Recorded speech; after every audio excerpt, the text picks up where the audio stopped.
அம்மா ஆமா என்ன பண்ணுற? டேரா போடுறேன்.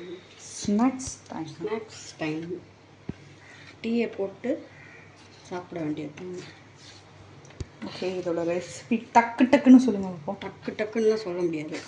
மைதா மாவு பாதி, கோதுமை மாவு பாதி, ஒரு உப்பு, காரம், என்னென்ன மசாலா வேணுமோ எல்லாத்தையும் போட்டு கொஞ்சம் நெய் ஊற்றி கொஞ்சம் கசூரி மெத்தி போட்டு நல்லா டைட்டாக பிசைஞ்சிட்டு அதுக்கப்புறம் சப்பாத்தி மாதிரி இட்டு இந்த மாதிரி பீஸ் போட்டு இப்படி போட்டு பொரிச்சு இப்படி எடுத்துட்டு நல்லா வச்சு சாப்பிட வேண்டியது. இப்படி சாப்பிட்டா ரெடி. அவ்வளோதான். சூப்பராக இருக்கும் டேஸ்ட்டு.